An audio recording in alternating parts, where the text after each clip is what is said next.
नमस्कार दोस्तों, आज का वीडियो बहुत ही ख़ास है। वो ख़ास इसलिए है क्योंकि आज हम बात करेंगे कि NISM का जब आप एग्ज़ाम देते हैं तब ऐसी कौन सी बातें हैं जो आपको ध्यान पे रखनी है। तो ये जो पूरा वीडियो आप देखेंगे शुरू से लेके अंत तक बहुत ध्यान से देखिएगा, क्योंकि होगा ये कि बहुत छोटी छोटी मिस्टेक्स है जो NISM एग्ज़ाम के दौरान लोग करते हैं और लोग फेल होते हैं 1 नंबर से, आधे नंबर से और कभी कभी 0.25 नंबर से भी फेल होते हैं।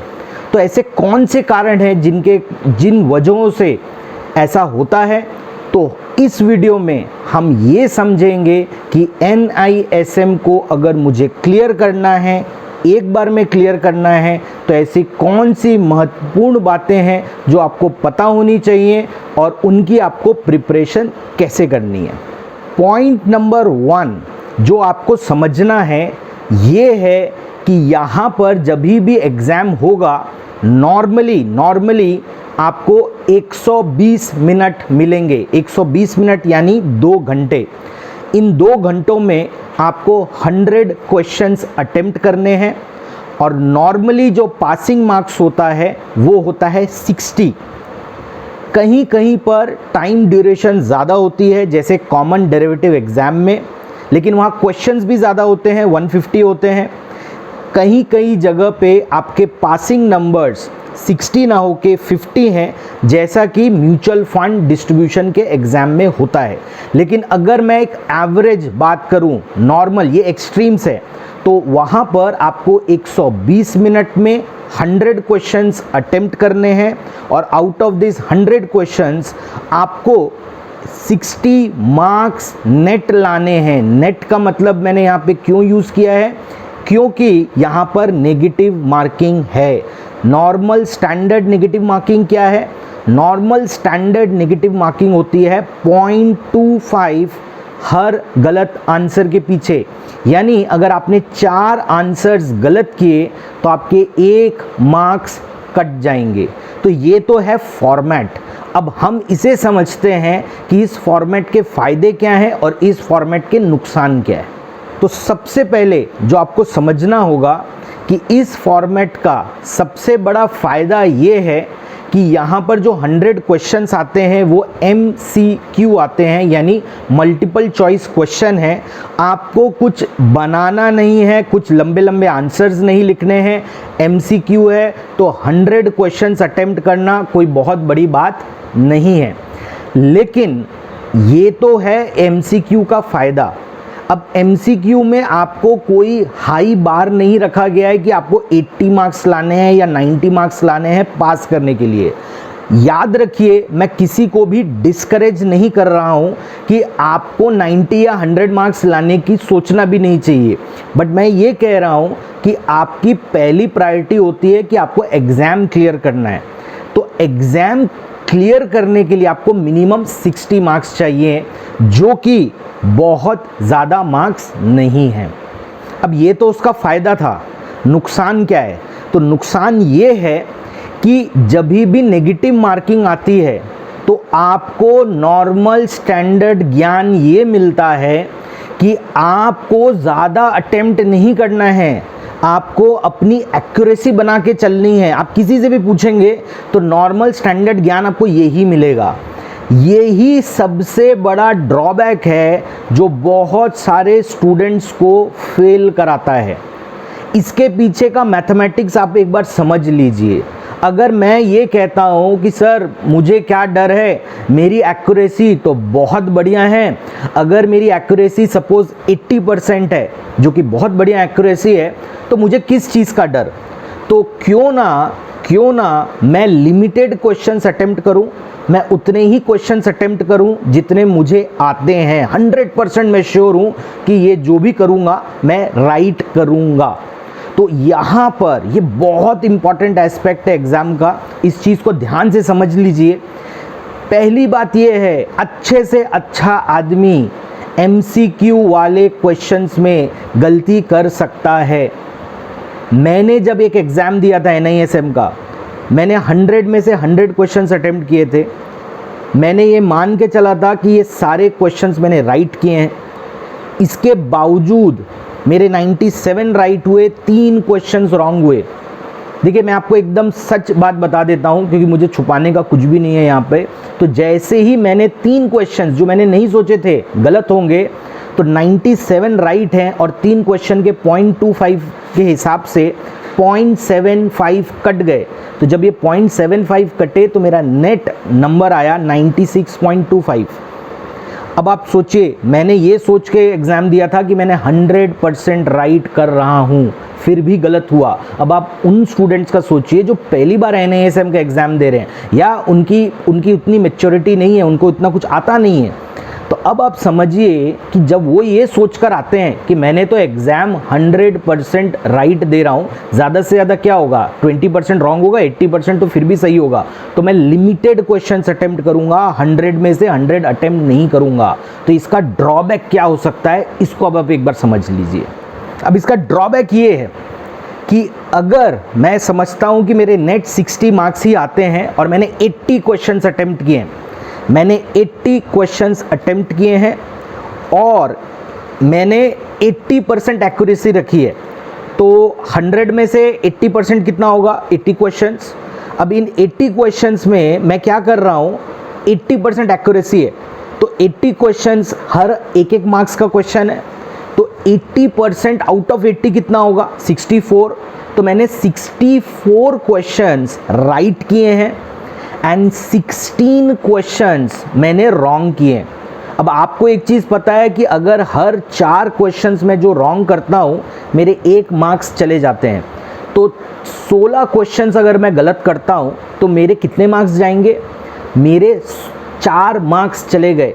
तो 64 मैंने सही किया, आउट ऑफ दैट 4 मेरे कट गए, तो मेरा नेट रिजल्ट कितना आया, 60 आया। अब आप सोचिए, कहीं पे लिखा है कि आपकी एक्यूरेसी 80 ही होगी।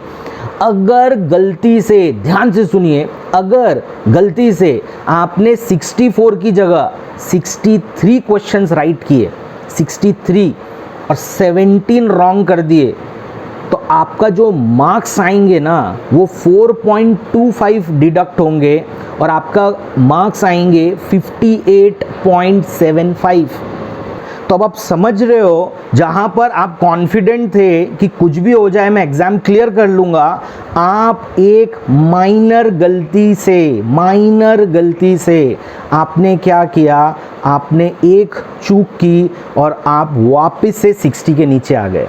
लेकिन आप किसी से भी पूछ लीजिए, अगर आप कहीं पे भी जाएंगे किसी से भी पूछेंगे तो वो आपको यही कहेंगे कि मिनिमम क्वेश्चंस अटेम्प्ट कीजिए, जो राइट है वही अटेम्प्ट कीजिए, एक्यूरेसी बढ़ाने का सोचिए। लेकिन ध्यान रखिए, ये जो एग्ज़ाम है वो आपका टेम्परामेंट भी टेस्ट करता है, सिर्फ नॉलेज टेस्ट नहीं करता, टेम्परामेंट भी टेस्ट करता है।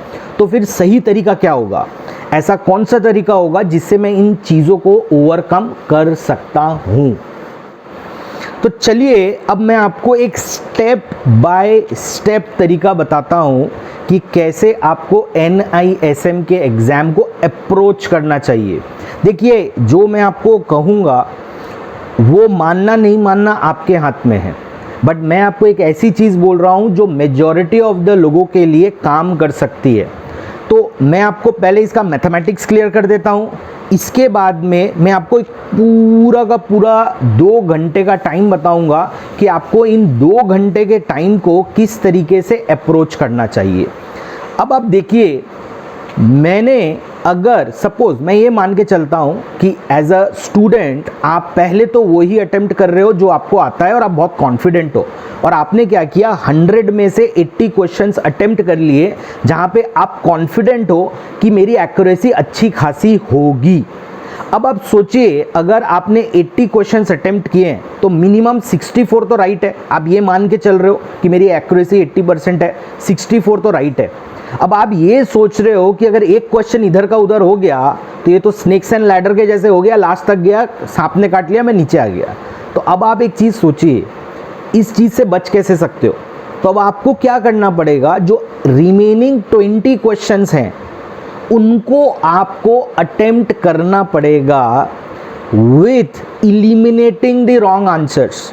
तो अब क्या होता है कि अगर आप थोड़ी सी इंटेलिजेंट गेसिंग, हम कहते हैं गेसिंग, आपको बहुत खराब वर्ड लग सकता है बट दिस इज इंटेलिजेंट गेसिंग, जो एक स्टूडेंट को करना सीखना होगा अगर वो NISM रेगुलरली देता है। तो जब आपको आंसर्स नहीं पते तब आपको करना ये चाहिए कि जो आंसर्स आपको लग रहा है कि नहीं ये तो ग्रॉसली रॉन्ग है, ये तो सही आंसर नहीं हो सकता, अगर आप उसको एलिमिनेट करके एक सही आंसर पे आने की कोशिश करते हैं, उसको हम कहते हैं कि आपने एक इंटेलिजेंट गेसिंग किया। अब आप यहाँ पर समझिए कि अगर आप एक्स्ट्रा 20 क्वेश्चन करते हो तो क्या होगा। तो मेजॉरिटी ऑफ लोग क्या कहेंगे कि सर हम अगर ऐसा करेंगे तो इसमें तो हम फेल हो सकते हैं, क्योंकि हमको तो ये आंसर्स बहुत अच्छे से आते नहीं हैं। यहाँ पर अगर मैंने गेसिंग किया तो मेरे ज़्यादातर आंसर्स रॉन्ग होंगे, और अगर रॉन्ग होंगे तो नेगेटिव मार्किंग ज़्यादा होगी। एब्सोल्युटली राइट, ये होगा। लेकिन अब इसको भी आप समझिए, वापस से दोहरा रहा हूँ, आपने 100 में से 80 क्वेश्चंस अटेम्प्ट कर चुके हैं, उसमें से 64 आपके हिसाब से मिनिमम राइट है, 16 अभी तक गलत हैं। अब आपने 20 एक्स्ट्रा किए, तब इसका नुकसान या फ़ायदा क्या है वो आप समझ लीजिए। मैं कहता हूं कि अगर आपने सिर्फ 4, ओनली 20% एक्यूरेसी के साथ आपने सिर्फ 4 क्वेश्चंस राइट किए आउट ऑफ दैट लास्ट 20, तो आपको 4 एक्स्ट्रा मार्क्स मिले, और 16 गलत हुए तो उसने नलीफाई कर दिया।